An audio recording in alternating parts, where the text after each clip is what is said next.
आणि कास्टिंग जे काही ते भूत आपल्या विचारांवर बसलेलं आहे त्याच्यावर थोडासा खुलासा करण्यासाठी किंवा बऱ्यापैकी लगे रहो मुन्ना भाई, 3 इडियट्स, सूर्यवंशी, शिवाय, सिंगम अगेन अशा अनेक चित्रपटातून कास्टिंगचं कौशल्य आपल्या समोर घेऊन येणारे रोहन मापुसकर आणि शंतनू भाके पुढच्या सेशनसाठी आपल्या समोर येत आहेत. जरा जोरदार टाळ्याने आपण त्यांचं स्वागत करूया. नमस्कार, मी रोहन मापुसकर. किती लोकांना मी शांतनू माहिती आहे आम्हाला माहिती नाही, पण ज्यांना ज्यांना माहिती आहे, ज्यांना नाही माहिती त्यांना सांगतो की आम्ही दोघंही कास्टिंग डिरेक्टर आहोत आणि दादा डिरेक्टर पण आहे. आणि आम्ही गेले कित्येक वर्ष कास्टिंगचं काम करतो. कास्टिंग कोणाकोणाला माहिती आहे? बऱ्यापैकी सगळ्यांनाच माहिती आहे. म्हणजे ओके, मग आपण कशाला आलो इथं तो विचार करतो. नाही, कास्टिंग मला काय इथे येता मला असं कळलं, ब्रादर मला आणि शांतनूला, की बरीच लोक अजून येणारी आहेत. तर मला असं वाटतं की तुम्हाला कास्टिंग माहिती आहे तर डायरेक्ट आपण Q&A वरती जाऊया, क्वेश्चन आन्सरवरती जाऊया. त्याच्यातनं मी काही बोलणार आहे किंवा काय होणार आहे ते कळू शकेल. बोला. अच्छा, कास्टिंग माहिती नाही तुम्हाला. बोल शांतनू. सो कास्टिंग म्हणजे नुसतं ॲक्टरला पर्टिक्युलर कॅरेक्टरसाठी कास्ट करणे नाही, म्हणजे कुठल्या ॲक्टरची निवड त्या कॅरेक्टरपुरती करणे नाही. सो त्या कॅरेक्टरला योग्य तो न्याय मिळवून दिला पाहिजे त्या ॲक्टरने, तरच त्याला कास्टिंगचं, म्हणजे आम्ही जे कास्टिंग करतो ते कुठे त्याला काय म्हणतात त्याला. सिम्पल आहे. आता तुम्हीच विचारलं, लग्न झालंय का? हां, कास्टिंग होणार ना आता. तर काहीसा तसाच प्रकार आहे. म्हणजे आपण लग्न करत असताना मुलगा किंवा मुलगी बघायला जातो, तो आपल्याला आवडतोय का, नाही आवडत आहे का, किंवा त्याची 100 कारणं असतात की त्याचा स्वभाव बघता तुम्ही, बँक बॅलन्स बघता तुम्ही. म्हणजे मुलींना पण मुलांना पण दोन्ही बोलतोय मी. तर सेम गोष्ट पिक्चरमध्ये अप्लाय होते की जेव्हा एखाद्या फिल्मचं पात्र लिहिलं जातं, ते लिहिल्या गेल्यानंतर त्या पात्रामध्ये म्हणजे आता एक्झाम्पल म्हणून सांगतो, राजा शिवाजी कोणी पाहिला आत्ता इतक्यात रिसेंट आहे म्हणून बोलतोय. ओके, 3 इडियट्स कोणी पाहिला आहे? ओके, सो 3 इडियट्समधलं चतुरचं कॅरेक्टर आठवतंय? सो चतुरचं कॅरेक्टर जेव्हा लिहिलं गेलं होतं त्यावेळेस होतं की एक प्रचंड हुशार मुलगा, पण तो त्याचा हिंदीचा इतका प्रॉब्लेम आहे की त्याला सहसा हिंदी नीट बोलता येत नाही आहे. त्यात तो फार पूर्वी वेगळ्या ठिकाणी शिक्षण घेऊन आला आहे, US असेल, UK असेल. त्याच्यानंतर त्याची हाईट, त्याचा रंग, हे सगळं पात्रांमध्ये जेव्हा उतरतं, ते उतरल्यानंतर त्याला कास्टिंग करत असताना आपल्याला ह्या छोट्या छोट्या गोष्टींचे बारकावे बघायला लागतात. आणि मग आपल्याला आता त्यातलंच एक दुसरं उदाहरण होतं. कम्मो कोणाला आठवते? कम्मो म्हणजे 3 इडियट्समधली शर्मनची जी बहीण झाली होती, त्याचं एक सर्टन कॅरेक्टर लिहिलं गेलं होतं ज्याच्यामध्ये त्यांनी सांगितलं होतं की थोडीशी प्लम्प आहे, थोडेसे दात पुढं आहे, डार्क लुक आहे, खूप चांगली परिस्थिती नसल्या कारणाने पण प्रॉब्लेम येतो लग्नामध्ये. तर प्रत्येक गोष्टीची एक कॅरेक्टर लिहिलेले असताना तुम्हाला त्याच्यातनं त्यातले बारकावे ओळखत आणि असं होत नाही की ते लगेच सापडतं. कारण की चतुरचं ऑडिशन करत असताना आम्ही 3 इडियटचं कास्टिंग चालू असताना आम्ही जवळजवळ 1.5 वर्ष कास्टिंग केलं आहे. 1.5 वर्ष एवढे पात्र शोधत असताना आपल्याला कुठेतरी आठवतं की अरे, एक ऑडिशन आपलं फार पूर्वी आपण केलं होतं, त्याच्यात कुठेतरी अडकलं, आपण एकदा रिव्हिजिट करून बघूया सगळे ऑप्शन्स, आणि मग त्याच्यातनं आपण शोधायला सुरुवात करतो. बऱ्याच वेळेला असं होतं की सापडतंच असं नाही. कधी ॲक्टर हा 40% आपल्याला पाहिजे त्या रेंजमध्ये असतो, ॲक्टिंग म्हणून, कॅरेक्टर म्हणून, दिसणं म्हणून, किंवा त्याची एक प्रत्येकाची एक भाषा असते, ती भाषा तो घेऊन येत असतो सेटवरती. डिरेक्टर म्हणून पण हा पॉईंट ऑफ व्ह्यू सांगतो की ऑडिशन करत असताना बऱ्याचशा वेळेला ॲक्टर खूप काही लाईन्स किंवा खूप काही रिॲक्शन्स असे त्याच्यात ते आपल्याला स्क्रिप्टसाठी फायद्यात ठरतात, आणि मग आपण स्क्रिप्टमध्ये ते उतरवण्याचा प्रयत्न करतो. एक्झाम्पल, नवीन कॅरेक्टर पण मिळतं. एक्झॅक्टली. आणि मग तिथून होतं रे, हे कॅरेक्टर आपण विचार केलेलं नव्हतं. सो रायटर डिरेक्टर जेव्हा ते ऑडिशन्स बघतात, ते बघत असताना त्यांना असं वाटतं की अरे, ह्या पॉईंट ऑफ व्ह्यूने का नाही आपण विचार केला, जे ॲक्टर करून गेलाय चुकून. एक्झाम्पल अगेन, MBBS मधला तुम्हाला डायलॉग आठवतोय का, जेव्हा ते दोघं दारू प्यायला बसलेले असतात आणि तो म्हणतो की माझी आई बघते, तो चांदण्यांना दाखवतो. तर तो ऑडिशन सीन मकरंद देशपांडेने ऑडिशनमध्ये केला होता. सो ती लाईन तिथून आली आणि मग ती स्क्रिप्टमध्ये आली. सो असे छोटे छोटे बारकावे आहेत की जे आपण पात्र शोधत असताना आपल्याला सापडायला लागतात. आता व्हेंटिलेटर तुम्ही सगळ्यांनीच पाहिला असेल. तो व्हेंटिलेटरमध्ये जवळजवळ जेवढे कॅरेक्टर्स आहेत ज्याच्यामध्ये 2 फॅमिलीज आहेत, एक जितेंद्र जोशींची फॅमिली, एक आशुतोष गोवारीकर सरांची फॅमिली. तर त्या फॅमिलीला साजेसे चेहरे आपण शोधणं, हे सिंपल भाषेत सांगणं म्हणजे कास्टिंगचं काम आहे. करेक्ट, दादा बरोबरच म्हणाले. आणि माझं म्हणणं असं की त्यावर ना त्या ॲक्टरनी त्या कॅरेक्टरला योग्य तो न्याय दिला पाहिजे. म्हणजे नुसतं येऊन फक्त चांगली ॲक्टिंग करणेच फक्त काय म्हणतात त्याला ॲक्टिंग होत नाही. तर ते कॅरेक्टर पण तुम्ही तसं जगलं पाहिजे. तसं तो जसं रायटरने लिहिलं आहे, जसं डिरेक्टरच्या डोक्यात आहे, ते ॲज इट इज पोर्ट्रे झालं पाहिजे ऑन स्क्रीन. तरच ते कॅरेक्टरचं नीट कास्टिंग केल्याचा आम्हालाही आनंद मिळतो की आपण परफेक्ट कास्टिंग केलं म्हणून. Absolutely correct. कारण तुम्ही ठाकरे हा सिनेमा पाहिलाच असेल मॅक्सिमम लोकांनी, आय एम शुअर बघितला आहे ना. मेन बाळासाहेबांच्या रोलसाठी आम्ही 3-4 ऑप्शन शोधले होते. नवाजुद्दीन सिद्दीकींपर्यंत पोहोचण्यासाठी आम्ही काय बारकावे त्यातले पाहिले, काय कारणं होती, हे आम्ही त्या पूर्ण कास्टिंग टीममध्ये बसून ठरवत असतो. तसं इथे प्रत्येकजण येऊन गेले, सर येऊन गेले, आर्टसाठी तुम्हाला सांगून गेले, किंवा संजय दादा येऊन गेला. संजय दादाने तुम्हाला डिरेक्शन पॉईंट ऑफ व्ह्यूने पण सांगितलं असेल, DOP पॉईंट ऑफ व्ह्यूने सांगितलं असेल. सो लाईट कुठून कशी असावी त्याचं नॉलेज तुम्हाला मिळालंच आहे, बरोबर ना. सो कास्टिंग करत असताना फार छोट्या छोट्या गोष्टींचा आम्ही विचार करतो. बऱ्याच वेळेला असं होतं की कास्टिंग मिळत नसलं की आम्ही असाही विचार करतो की त्याचं स्केच बनवलं जातं. ते स्केच बनवून आम्ही प्रेझेंट करतो की ह्या झोनमध्ये आपण जाण्याचा विचार करूयात का. म्हणजे अगेन एक्झाम्पल देतो. व्हेंटिलेटरमध्ये तुम्ही व्हेंटिलेटर पाहिले बोललात म्हणून सांगतोय. दीपक शिर्क्यांचं कॅरेक्टर आठवतंय? कोण सांगेल काय होतं? हां, सॉरी, दीपक शिर्के नाही सर, रॉंग आहे. नाही नाही नाही, ते होते राहुल सोलापूरकर. बोल. Struggling actor. सो जेव्हा ते कॅरेक्टर लिहिलं जात होतं ना, तेव्हा राजेश सरांनी जेव्हा आम्हाला ऐकवलं तेव्हा त्यांच्या डोक्यात भाऊ कदम होते. Bhau Kadam again a legend actor, डाऊटच नव्हता. पण त्यावेळेस ते एक झीचा एक हिट शो चालला होता, जो काय होता, हास्य जत्रा नाही, हवा येऊ द्या. तर बऱ्याच वेळेला काय होतं नाही, ऑडियन्स पर्स्पेक्टिव्हने तयार होतं की अरे नाही, आत्ता भाऊ कुठूनही स्ट्रगलिंग ॲक्टर वाटत नाही आहे. तर मी राजेशला बोलता बोलता एक आयडिया दिली होती मापुसकरांना की आपण ट्राय करूयात का की ज्यांनी आत्तापर्यंत काम केलं पण बरेच वर्षात दिसलेलं नाही आहेत, आणि मग दीपक शिर्क्यांचं नाव सांगितलं तर ते त्यांना खूप आवडलं. सो कॅरेक्टर शोधताना आम्हाला ह्या सगळ्या गोष्टींचा विचार करायला लागतो. बऱ्याच वेळेला असंही होतं की डिरेक्टरचा एक पर्स्पेक्टिव्ह असतो, आमचा एक पर्स्पेक्टिव्ह असतो. कारण की इथे बसलेले प्रत्येक कोण कोण कलाकार आहे त्याच्यामध्ये, जरा जरा जास्त हात वरती करा. ॲक्टिंग कोण कोण करताय? तुम्ही जर एखादी स्क्रिप्ट घेतली तर ते कॅरेक्टर वाचताना तुम्हाला बघून किंवा तुम्ही विचार करून तुम्ही वाचून जो एक डिसिजन घेता की नाही मला असं दिसतंय, तो डिरेक्टर असेल, रायटर असेल किंवा AD असेल, तर त्यांनी त्यांचं काहीतरी पात्र क्रिएट केलंय. तर ते पात्र पेपरपासून रीलपर्यंत आणण्याचा जो मेन भाग आहे ना, ते सगळं ऑडिशनमधनं आपल्याला कळायला सुरुवात होते. त्यामुळे ऑडिशन्स हे प्रत्येक वेळेला असं वाटतं की अरे इतके सगळे लेजंड ॲक्टर आहेत तरी पण ऑडिशन का द्यावं लागतं आम्हाला. पण ऑडिशन हे त्यांच्या कॅपॅसिटीसाठी नसतं, ऑडिशन हे आमच्या कॅपॅसिटीज किंवा आमच्या गोष्टींसाठी असतं की आमचं पात्र त्यामध्ये करेक्ट उत्तर येते की नाही, आणि त्या पात्रांमध्ये आपल्याला आपला कलाकार दिसतोय की नाही, ह्यासाठी आम्ही ऑडिशन करत असतो. करेक्ट. आणि कधी बऱ्याच वेळा असं पण होतं की चांगली स्क्रिप्ट आहे पण कास्टिंग नीट नाही म्हणून स्क्रिप्ट चांगली दिसत नाही, म्हणजे फिल्म चांगली दिसत नाही, असं पण बऱ्याच वेळा होतं. सो त्यामुळे ते कास्टिंग खूप गरजेचं असतं प्रत्येक फिल्ममध्ये. मला वाटतं आपण Q&A स्टार्ट करूया. या किंवा तुम्हाला अजून ॲक्च्युली तुमच्या प्रश्नांमधनं जास्त उत्तर येतील. तुम्ही म्हणाला आता बरेच लोक इथे ॲक्टर्स आहेत, सो तुमचे काही डाऊट्स असतील. काय होतं बऱ्याच वेळा त्यांना कोणी माईक देईल का?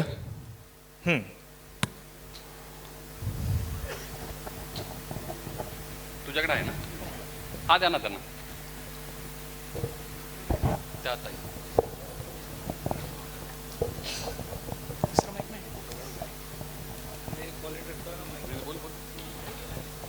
थँक्यू.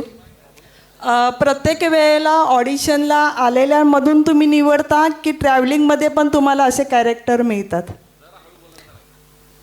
प्रत्येक वेळेला ऑडिशनसाठी आलेल्यांपैकी तुम्ही निवडता की ट्रॅव्हलिंगच्या दरम्यान पण तुम्हाला असे कॅरेक्टर मिळतात? नाही नाही, आम्ही कास्टिंग कुठनंही करू शकतो. म्हणजे आता इथे बसल्या बसल्या किंवा ट्रॅव्हल करताना, म्हणजे एक थोडी हास्यास्पद गोष्ट आहे. तुमचा प्रश्न पुढचा कळलाच नाही मला. मी ट्रॅव्हलिंग करताना पण तुम्हाला तुमचे कॅरेक्टर मिळतात का? हो डेफिनेटली. ट्रॅव्हल करताना सापडतात ना. मी फरारी की सवारी बघितली का माझी फिल्म, त्यातला जो लहान मुलगा आहे तो मला मॅगडीमध्ये सापडला होता.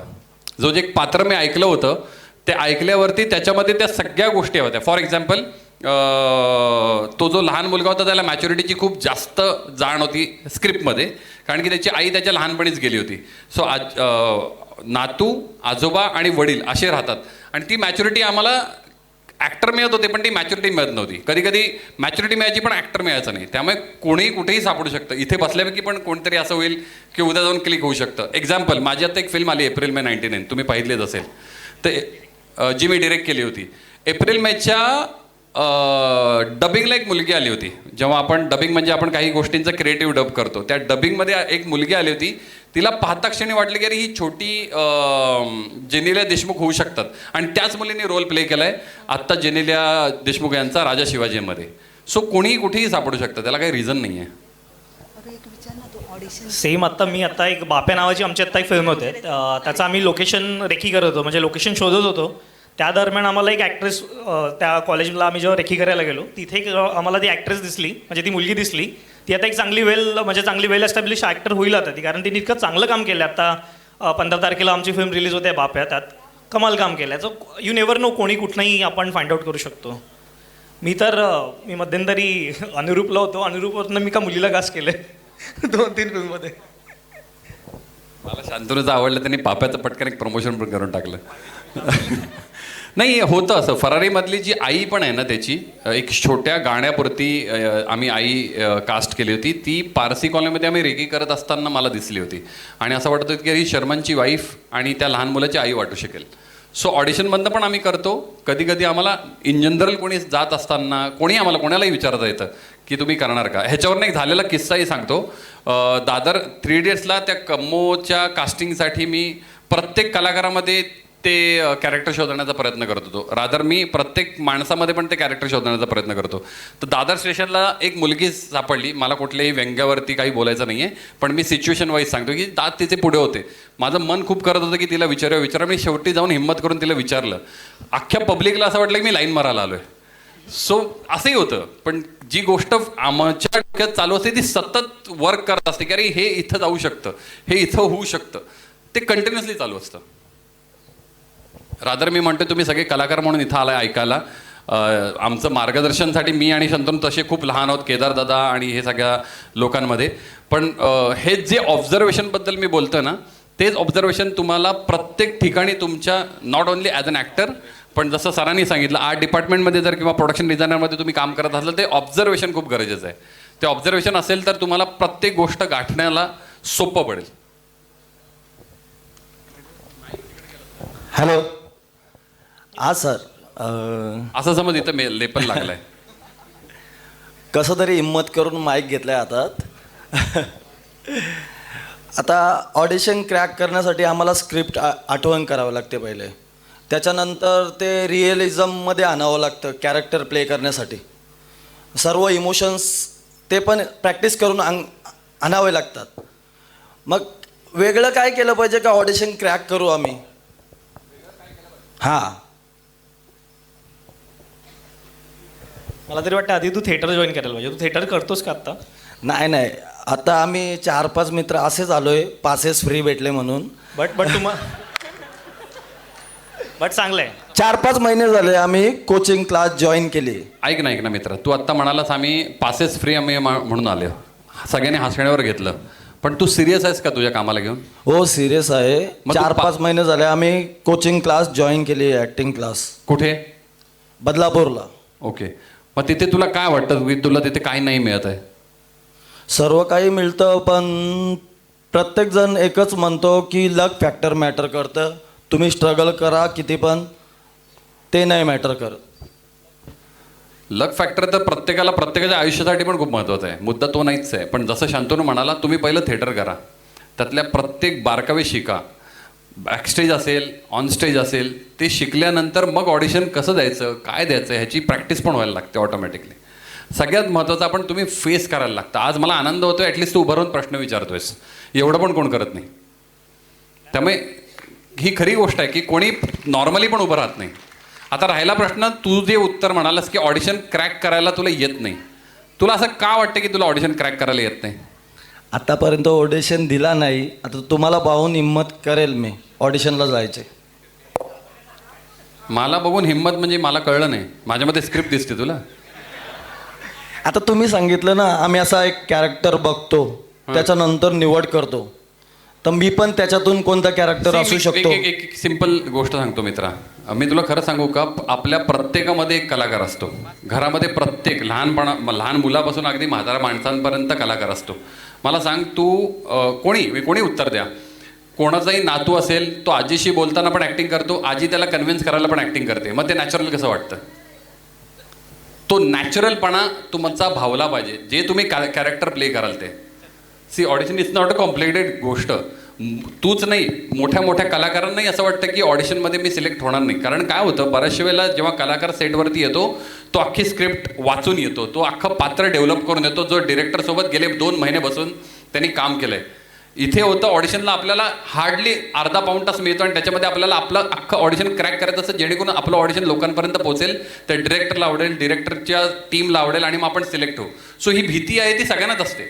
माझं नेहमी म्हणणं आहे की ऑडिशन दिल्यानंतर तुम्ही हा विचारच करू नका मी सिलेक्ट होईन न होईन, तुम्ही तुमचं 100% दिले, ह्याच्याकडे तुमचं लक्ष जास्त असलं पाहिजे. Thank you sir.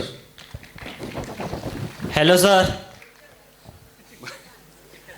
सर माझं नाव गिरीश गायकवाड आहे, पण ॲक्टर बनायचे तर स्ट्रगल करायला लागतं. पण असं बोलतात की लक पण लागतो, नशीब पण लागतं, म्हणजे हीच भीती वाटते मला. पण फक्त लक सगळ्या गोष्टींमध्ये लागतं मी आत्ताच म्हटलं लक्ष सगळीकडे नाही, लागतं. तसं नाही, मग? पण मी स्ट्रगल करायला तयार आहे फुल. हां, फक्त थोडं भीती वाटते, लक पण लागतो त्याच्यासाठी. पहिली गोष्ट लकचा विचार बंद कर, स्ट्रगल कर. लक माझं पण नाही आहे चांगलं रे, किंवा इथं बसलेल्या कोणाचंच चांगलं नाही आहे. हां. माझं पण सी तुझं गर्लफ्रेंड आहे तुला? खरं सांग ते केलं पाहिजे. हो. जरा जोरात. हा झाल्यात. किती किती झालेत? 4-5. मग तो लक फॅक्टर नव्हता तुझा? नाही सर, ती जरा वेगळी गोष्ट जास्त आहे. लकी आहे. हां, नाही, ती जरा वेगळी गोष्ट आहे ना. नीट बोल. ती जरा वेगळी गोष्ट आहे ना. कशी वेगळी? नाही, तू मला सांग, प्रपोज करताना तू कन्व्हिन्स करायला तुला सांगायला लागलं मित्राला की अरे तू माझ्याऐवजी जाऊन प्रपोज करू नये? नाही. तूच केलीस ना ती ऍक्टिंग, हा. मग तेव्हा तुला लक फॅक्टर नाही जाणवला? नाही, तेव्हा लकची आठवण पण होती आली. मग हेच माझं म्हणणं आहे. तेव्हा त्याचा विचार काय आला नाही, मग आत्ता का तुला असं का वाटतं की ऍक्टिंग करताना लक फॅक्टर मध्ये असे येतो? म्हणजे माझ्यापेक्षा 10 वर्ष मोठे ते बोलतात ना, मेन लक पण असतो. तू लोकांचं ऐकतोस की तुझ्या मनाचं? नाही तसं नाही. प्रपोज करायला गेलास त्या मनाचं ऐकलंस की लोकांचं? मानाचं. मग तेच कर ना. ठीक आहे. हे मगापासून हात वरती करतात, दुखेल त्यांचं, त्यांना द्या.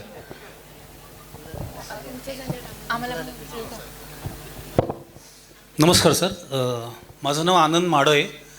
मी एक ट्रेंड ॲक्टर आहे. पुण्याच्या ललित कला केंद्रातून मी ग्रॅज्युएशन केलं आहे. झुंड, कागर, कच्चा लिंबू अशा काही सिनेमांमधून काही कामं केली आहेत. मला एक प्रश्न विचारायचा असा आहे की एक ॲक्टर जेव्हा तुम्ही ऑडिशन्स पाहता त्यातला ट्रूथफुलनेस किंवा बऱ्याचशा ऑडिशन्समधून अशी कुठली गोष्ट आहे त्यानंतर तुम्हाला एक ॲस्पेक्टमध्ये कळतं की ह्या कास्टसाठी परफेक्टली ह्या ऑडिशन जाऊ शकतात?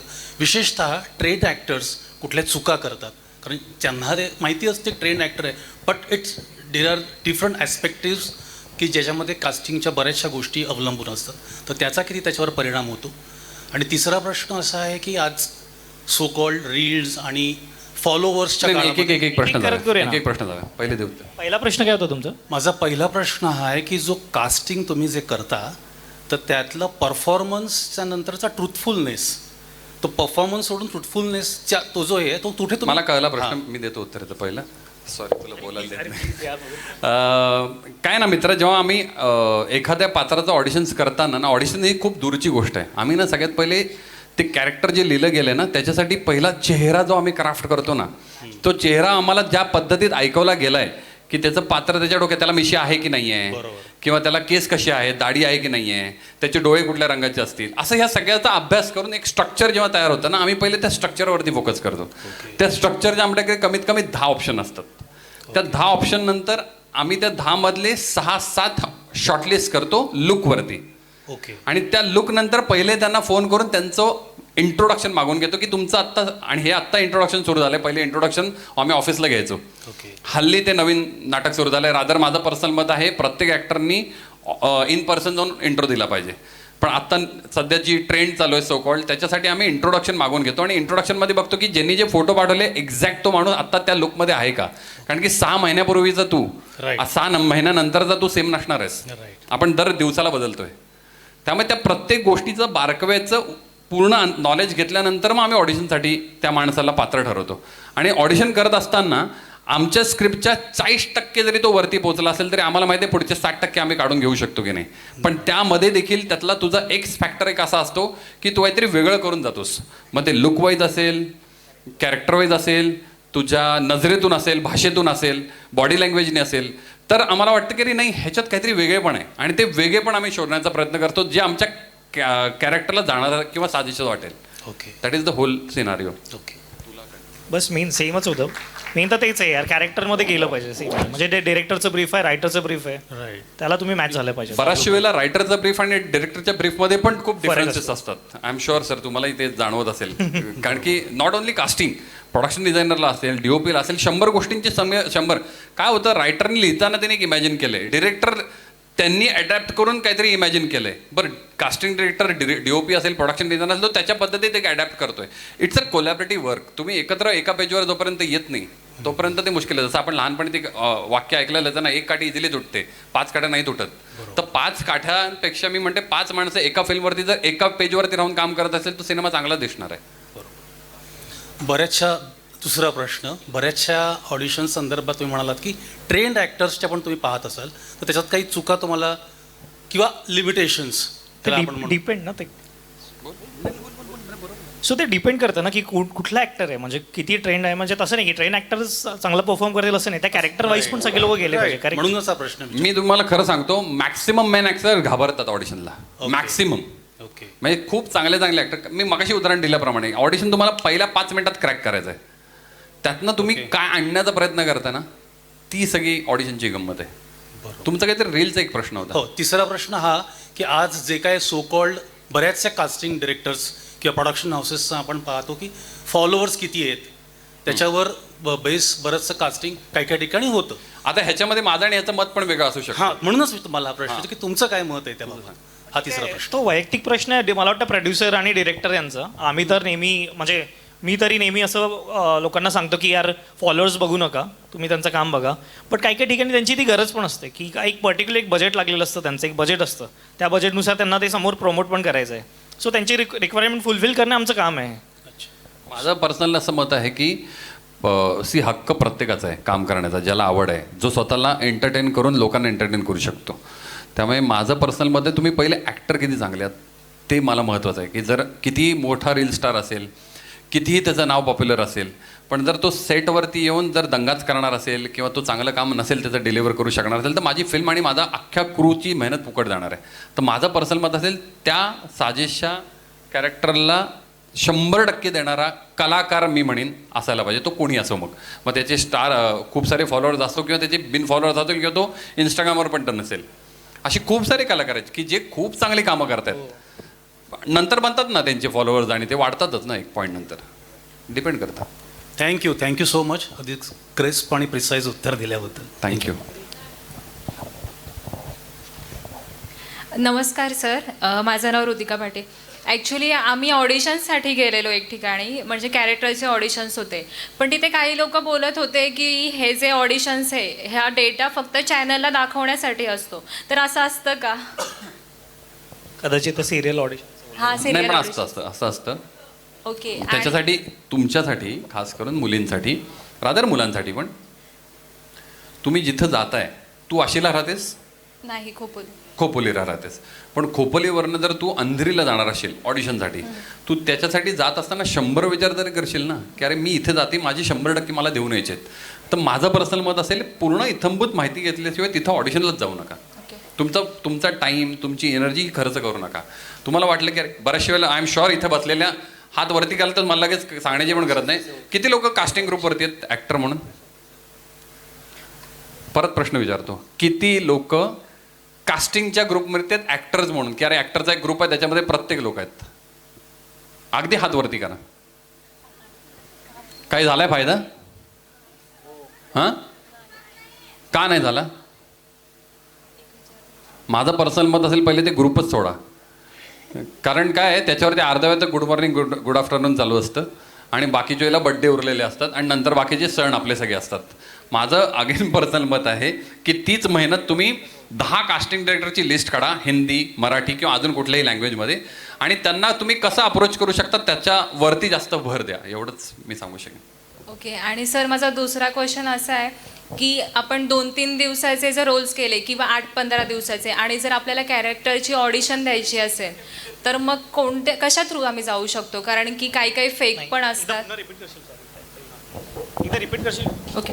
2-3 दिवसाचे जे आम्ही रोल्स केले किंवा 8-15 दिवसाचे केले आणि आम्हाला पुढे कॅरेक्टरसाठी ऑडिशन द्यायचे किंवा मूवीच्या कोणत्या कॅरेक्टरसाठी द्यायची आहे, तर आम्ही कशा थ्रू जाऊ शकतो? कारण की काही फेकसुद्धा असतात, तर मग जेन्युअन कसं समजेल? मला तरी वाटतं तुम्ही तुमच्या सर्कलमध्ये त्यांची माहिती घेतली पाहिजे. ऑर एल्स ना गुगलला यार सगळ्यांची नावं टाकले आजकाल सगळी माहिती येते. सो तुम्ही पहिले गुगलवर माहिती घेऊनच त्यांना ऑडिशन पाठवलं पाहिजे खरं तर. कारण आजकाल स्कॅम खूप चालले आहेत. कधीही कोणीही तुम्हाला आधी कास्टिंगच्या आधी पैसे मागत असेल तर त्यांना बिलकुल पैसे देऊ नका. म्हणजे कास्टिंग झाल्यानंतर अदर पैसे द्यायचेच नाही आहेत, तुम्हाला पैसे घ्यायचे असतात. लोक बऱ्याच वेळा अशी घोडचूक करतात की पैसे देतात, ते म्हणतात अरे अर्जंट आम्हाला तुम्हाला कास्ट केलं आहे, तुम्हाला हैदराबादला यायचं आहे, फ्लाईटचं तिकीट करायचं आहे, हे आहे ते आहे. बरेच आजकाल असे खूप स्कॅम सुरू असतात. असंच म्हणजे आम्ही 2-3 दिवसाचे रोल्स केले किंवा 8-15 दिवसाचे केले आणि पुढे कॅरेक्टरसाठी ऑडिशन द्यायची असेल तर कशा थ्रू आम्ही देऊ शकतो ऑडिशन्स वगैरे? कारण की इतकं समजत नाही ना डिरेक्टली. पण कॅरेक्टर स्केल म्हणजे कमी दिवसांचं काम नाही, म्हणजे कमी दिवसात.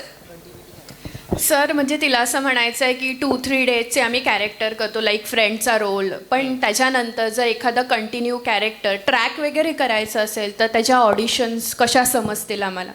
आता इथं 2 कास्टिंग डायरेक्टर आहेत. आमचं इंस्टाग्राम अकाउंट आहे. त्या इंस्टाग्राम अकाउंटला प्रत्येक पिक्चरचं किंवा प्रत्येक गोष्टीचं आम्ही काही ना काहीतरी पोस्ट करत असतो. त्याच्यावरनं तुम्हाला अंदाज येईल की अरे इथे ऑडिशन चाललेत, आपण इथे ऑडिशनला जाऊ शकतो. आणि नॉट ओन्ली अस, अजून असे बरेच कास्टिंग डायरेक्टर आहेत. म्हणून मी काय सांगितलं, तुमचे 10 हिंदी, 10 मराठी किंवा अजून कुठल्याही लँग्वेजमधले कास्टिंग डायरेक्टरची लिस्ट काढा, त्यांना फॉलो करा, त्यांच्या मेल आय डीवरती तुमची प्रोफाईल पाठवा. त्यांना जर तुमचं प्रोफाईल आवडलं तर ते ऑडिशनला बोलवणारच आहेत तुम्हाला. तुमचं सिरियल, आता मला वाटतं तुमचा जो प्रश्न आहे ना तो सिरियल जे ट्रॅक आणि असं त्याची अशी रिलेटेड आहे, करेक्ट? सो त्याची कॉर्डिनेटर्स आणि तुमचे कास्टिंगवाले वेगळे लोक असतात त्याच्यात, पण त्याचे कॉर्डिनेटर्स बरेच लोक ऍक्टिव्ह असतात. सो त्या लोकांचं मला एक कळलं नाही, तुला 2 दिवसाचं कामच्या ऐवजी 5 दिवसांचं काम का करायचं आहे? मी तुझ्या मैत्रिणीचा प्रश्न आहे म्हणून तुला विचारलं. म्हणजे आयडियली मला 2 दिवसांचं काम मिळालं तर मग मला ॲटलिस्ट एक 10-15 दिवसांचं तरी काम करायचं आहे. 5 दिवसांचं का काम करायचं आहे? म्हणजे माझं 2 दिवसात खरंच कलाकार करणार असेल तर मग त्याला खरं तर महिनाभराचं काम मिळालं पाहिजे. हीच चुकीची सुरुवात आहे. मला असं वाटतं की तुम्ही पहिलं 2 दिवसाचं काम जे तुम्ही करण्याचं म्हणताय त्याचऐवजी 1-2 नाटकं त्यावेळेस जर चांगली केलीत ना तर त्याचा जास्त फायदा होईल. कॅरेक्टर आर्टिस्ट करायला मलाही कोण बोललं तर मी जाईन उद्या, पण माझ्यामध्ये ती कपॅसिटी आहे का हे मला जोपर्यंत मी कोर त्याचं काम करत नाही तोपर्यंत मला कळणार नाही की माझ्यात ती 2 दिवस, 4 दिवस, 5 दिवस की 10 दिवस काम करण्याची तयारी आहे. आय एम शुअर तुला सिरियल करायची असेल, हो ना? हो सर. आणि सर एक लास्टचा प्रश्न की प्रोफाईल तो पाठवतो, तुझा आहे की तिचा आहे? माझा. आपण जेव्हा प्रोफाईल पाठवतो तेव्हा कुठल्या पद्धती, म्हणजे क्लोजअप, फुल लेंथ, तर असे किती फोटो? आणि हा खरंच चांगला प्रश्न आहे. हा ॲक्च्युली आत्ताच्या जगामध्ये खरं तर त्याची गरज नाही आहे, कारण की आपल्याला बऱ्याच वेळेला माहिती असतं की आपण मिड शॉट पाठवतो, वाईट शॉट पाठवतो, क्लोजअप पाठवतो. पण मला एक गंमत सांगतो. एक ॲक्टर कोणी वरती येईल का पटकन? एखादं कोणीतरी या, मुलगा मुलगी वॉट एव्हर. खास करून मुलगी आली तर बाळा बरं पडेल, त्याचं रिझन आहे. मुलगी आहेस तू?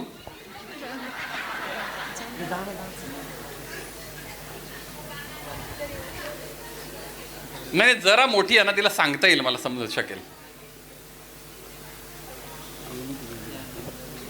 आपण ना हिचं एक छोटंसं टेस्ट करूया. हे इंट्रो कसं देते, ठीक आहे? इंट्रो दिलंस कधी? येत उभी राहा. काय पाहिजे ते कर, मोबाईल नंबर सोडून, नाही तर उद्यापासून कॉल येतील. इथं उभी राहा, दे ना.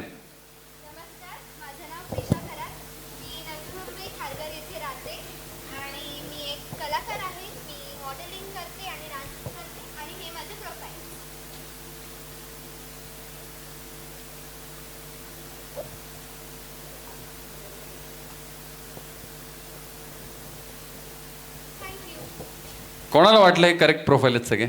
हात वरती करा. हां, नाही म्हणजे तुम्ही या मग तिथंच थांब.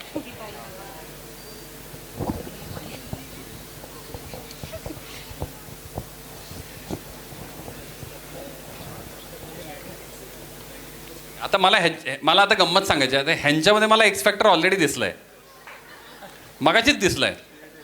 त्या नक्की कास्ट होणार आहेत लोक. हो या.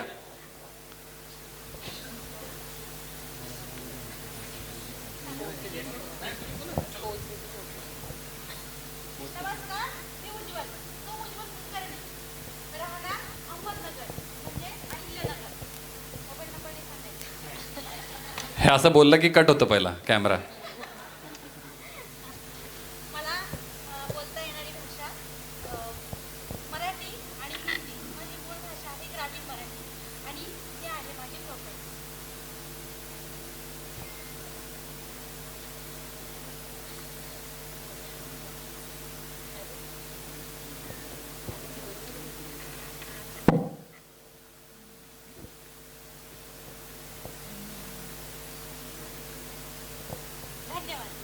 कोणाला वाटतं करेक्ट दिले?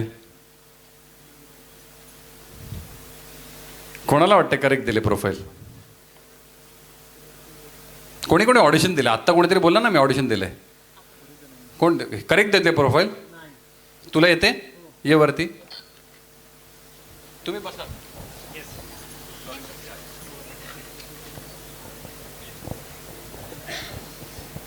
जरा फास्ट करूया, त्यांचा नेक्स्ट राऊंड चालू होतं.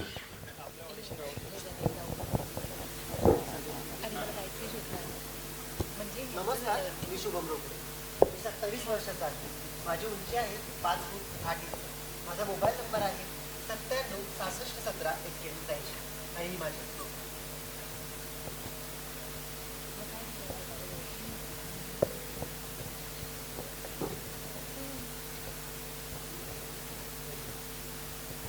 त्यांनी काय वेगळं केलेलं? नाही, मला समजून घ्यायचंय. तू म्हटलंस मला माहिती आहे. काय दिली? म्हणजे त्यांनी जी माहिती दिली ना, की म्हणजे आता कास्टिंग डायरेक्टरला इतका वेळ नसतो, त्यामुळे ज्या इम्पॉर्टंट गोष्टी असतात की बाबा आपण आपलं नाव, वय, आपली उंची आणि कॉन्टॅक्ट नंबर इतकंच सांगायचं असतं. आणि मला असं वाटतं की ऑडिशनचं एज मेन्शन केलं, बाकी लोकांनी ते केलेलं नव्हतं. हां, आणि पण तो कॉन्टॅक्ट आणि ऑडिशन डिपेंड्स वेगळे असतात. ॲडला आपण अजून वेगळ्या प्रकारे. बेसिकली हा म्हणतोय ते इंट्रोबद्दल बोलतोय. मी मगापासून बोलतोय की करेक्ट प्रोफाईल दिली का? माझा सिम्पल प्रश्न आहे. तुम्हाला कोणाला वाटतं की त्यांनी करेक्ट प्रोफाईल दिली? संजय दादा आलाय, संजय दादा पण हे ॲग्री करेल. आता बोलतोय ते. सो काय होतं बऱ्याच वेळेला ना, ऑडिशन बघत असताना डिरेक्टर आणि DOP एकत्र बसतात. संजय दादा अग्रीकर नाही, नॉट अग्रीकर. पण खूप लोकांचा गैरसमज आहे की बऱ्याच वेळेला लोकांना पोर्टफोलिओ मागितला जातो आणि पोर्टफोलिओ हा सुरुवातीच्या ऑडिशनच्या काळात काहीच कामी येत नाही. पोर्टफोलिओ तुमचे लुक्स कसे कसे आहेत त्या बघण्यासाठी कामी येतो.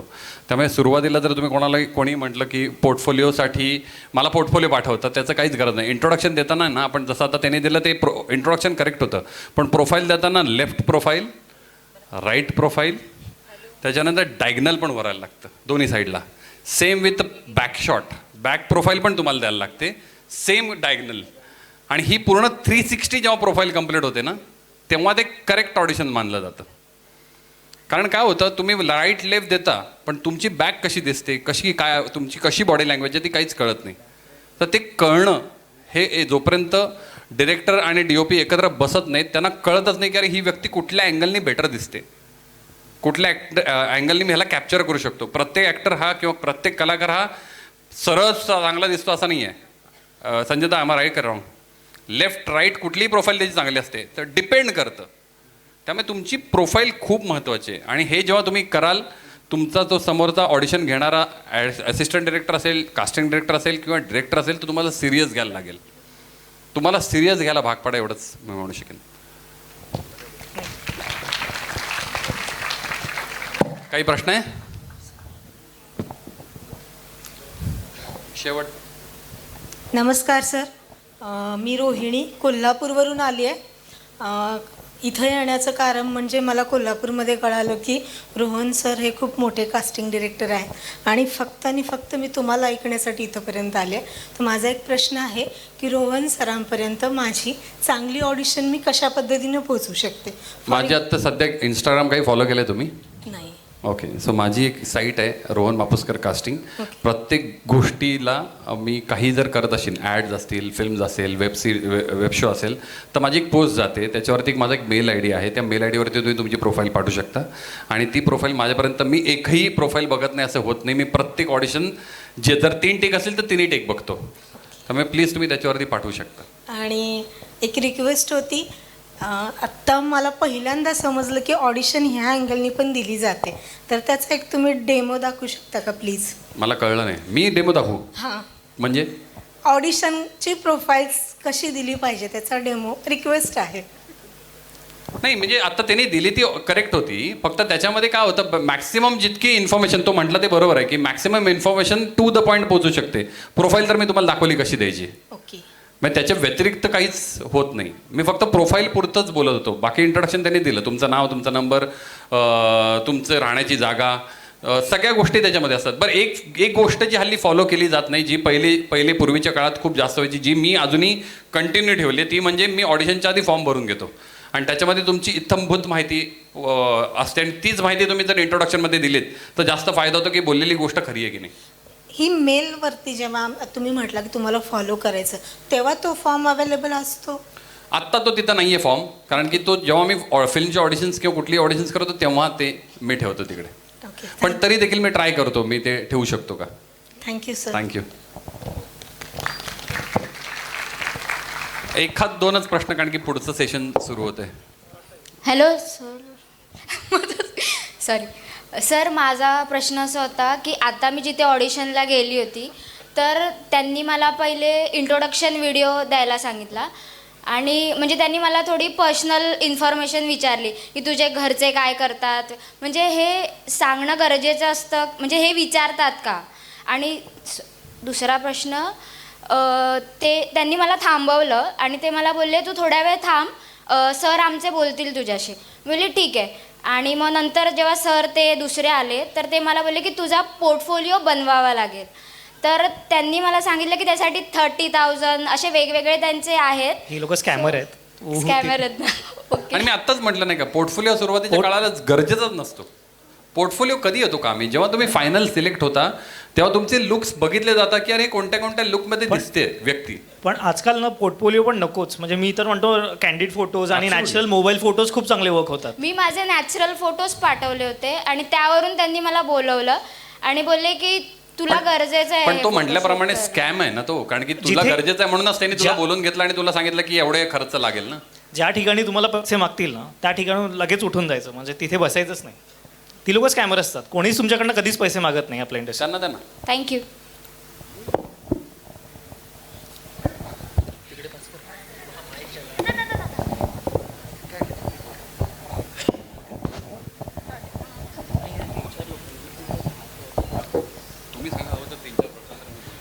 सर नमस्कार. सर कास्टिंगमध्ये एक नवीन ट्रेंड आलं आहे की 13 ते 16 तारीख तुम्ही उपलब्ध आहात का, पहिला प्रश्न. लुक टेस्ट 12 तारखेला आहे दुसरा, आणि नंतर लुक टेस्ट झाल्यानंतर सगळं पास झाल्यानंतर कळतं की तुमचं काम फक्त 1 किंवा 2 दिवसाचं आहे आणि तोपर्यंत तुमच्या हातातून बऱ्याचशा संधी निसटलेल्या असतात.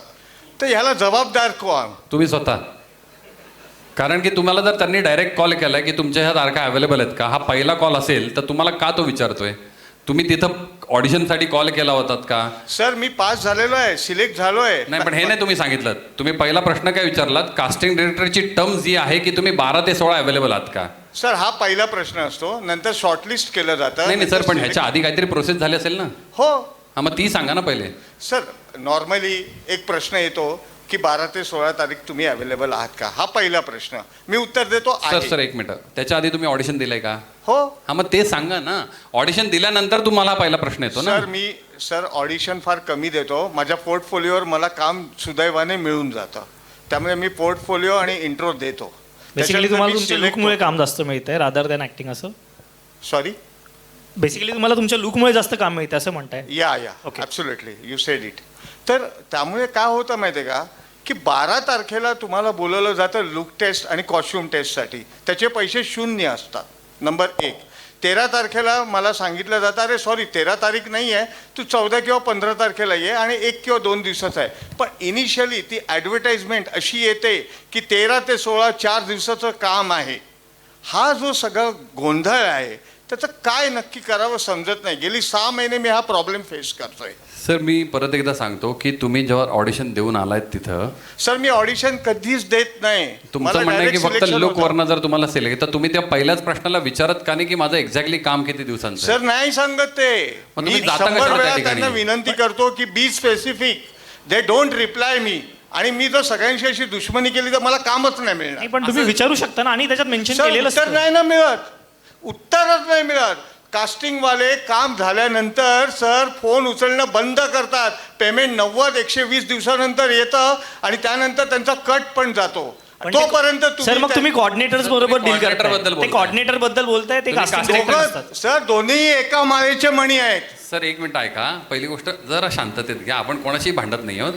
आमच्याकडनं तुम्हाला दोन पैसे गोष्टी हवेत. आहेत की 2 वेगळे मुद्दे आहेत. ऐका, 2 वेगळे मुद्दे आहेत. हवं तर बसून बोलूया, हवं तर मुद्दा तो नाहीये. पण असं काय झालं की आपण माझा cast केलं कन्सर्न आणि- आहे ना, तुम्ही म्हणता ते बरोबर आहे, मी त्याला डिनाय नाही करत आहे.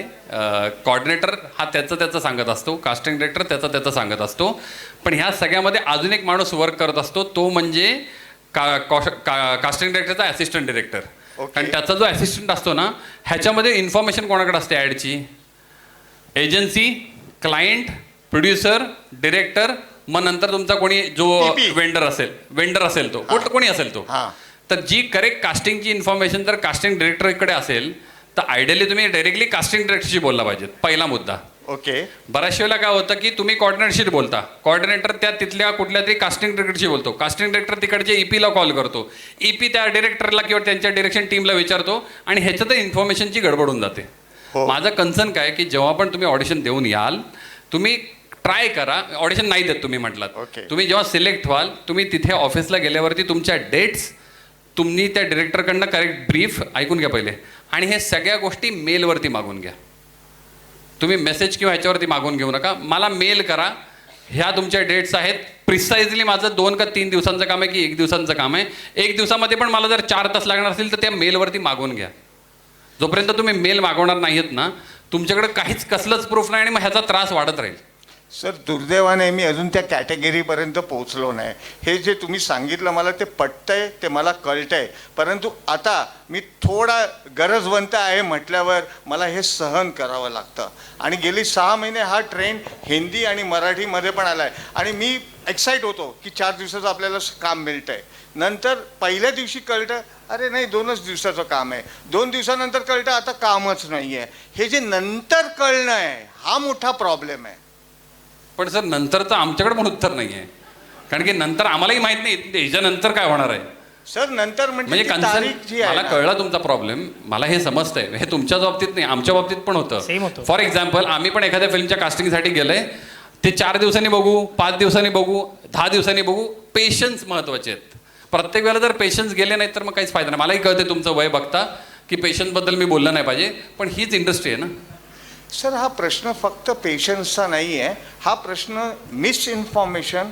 सर मी ते म्हटलंच ना, मिसइन्फॉर्मेशन कुठून होते. मी तुम्हाला काय डायरेक्टली पहिले उत्तर दिलं की डायरेक्ट मेन पर्सनशी बोला आणि मेलवरती मागवून घ्या, इतकं सिम्पल आहे. सर ते सिम्पल वाटतं परंतु उत्तरं मिळत नाहीत. आणि let me Sir. Tell you sir, कास्टिंगवाले असो किंवा एकदा तुमचं काम झालं की तुमचा फोन तुम्ही एखाद्या कास्टिंग डिरेक्टरचं किंवा कॉर्डिनेटरचं नाव सांगा ना जिथं असा प्रॉब्लेम हा झाला. म्हणजे हा मला हे पण सर कचऱ्यासारखे आहेत. अहो आता मला एक नाव सांगा. सर आता मी तुम्हाला सांगतो दीपक लांजेकर आहे, तुमचा बॉबी सावंत काहीतरी नाव आहे त्याचं, शैलेश, नंतर आणखीन कितीतरी लोक आहेत. सर आय डोंट पण ही लोक वॉन्ट कॉर्डिनेटर असतील फॉर शुअर. ही लोक कास्टिंग डिरेक्टर आहेत. सर हे तुमचे 10 कास्टिंग डिरेक्टरची नावं सांगा ना ज्यांना ज्यांना तुम्ही भेटलाय. मला पण ऐकायचे. एक मिनिट, मी मोबाईल उघडून सर एक सर, काम करूया, आपण- ऐका हा प्रश्न आपण ठेवूया. तुम्ही मला पर्सनल भेटून बोला, Yes, कारण की आपण बॅकस्टेज भेटूया. आम्हाला सांगितलं गेलंय की थोडासा डन. धन्यवाद मॅम. तुमचा प्रश्न नाही घेऊ शकणार. धन्यवाद. प्लीज प्लीज इथे खूप लोक आहेत, त्यांनी 4-5 लोक खूप